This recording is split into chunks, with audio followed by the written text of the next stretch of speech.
Okay, let's unpack Let's this. do it. We're diving into what seems to be a historic, pivotal development coming out of Kyiv. That's right. It's focused on these latest efforts to craft a really lasting peace framework for Ukraine.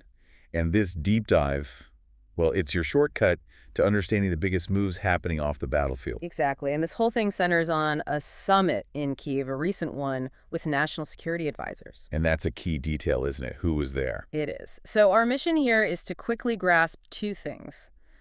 Just the sheer scope of who showed up, and then the staggering financial commitment that anchors this new plan. So let's talk about that scope, because this is where it gets really compelling. Right. Officially, it was a gathering of national security advisors. We're talking 18 countries. 18. But the participation went even wider than that.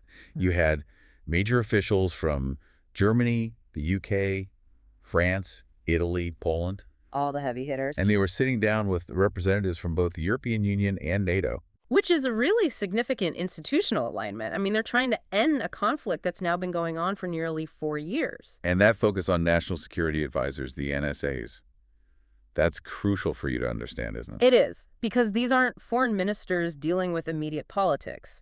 NSAs deal with long-term, strategic security frameworks. So it suggests this wasn't about quick messaging. No, not at all. This was about defining a sustained commitment. And if you connect that to the bigger picture, that commitment is defined by economics. Okay, let's get to the number. The sources indicate the core of the plan includes a massive $800 billion economic support package. $800 billion, that number is just huge. But how confident are the sources about that? I mean, future governments say 5 years from now, will they honor a 10-year commitment? That is the essential question, isn't it? Because political winds can shift so fast. Well, the sources really emphasize this is aimed explicitly at sustaining Ukraine's recovery and growth over the next decade. It's moving beyond just the immediate war costs. So it's structured as a marathon, not a sprint. Precisely. It's meant to address complex long-term stabilization. That funding is intended to cover major reconstruction, infrastructure, the energy transition. And, I assume, building up their own domestic defense industry. That's a huge part of it. Yeah. Securing that kind of capital over a decade, it signals a very high confidence in a structured peace. And speaking of that structure, you can't just deploy $800 billion without a stable legal basis. No, you can't. Which brings us to the pace of the diplomacy.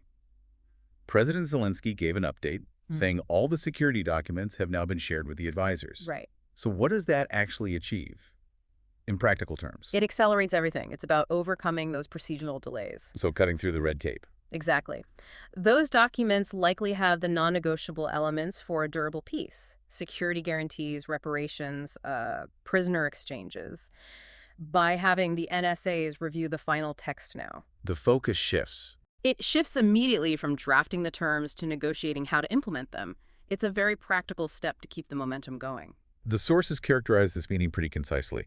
They call it a small but important step toward a sustainable future for Ukraine.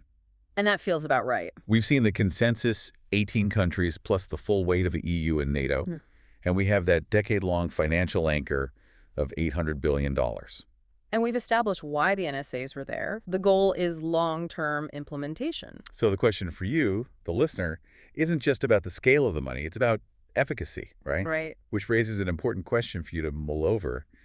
Considering this huge diplomatic push, how much momentum can $800 billion over 10 years actually generate for that sustainable future? What's the tangible indicator we should all be watching for? Exactly. Not just the dollar sign. What's the real-world marker, like a specific project's completion date or a new defense partnership, that tells us this historic framework is actually working?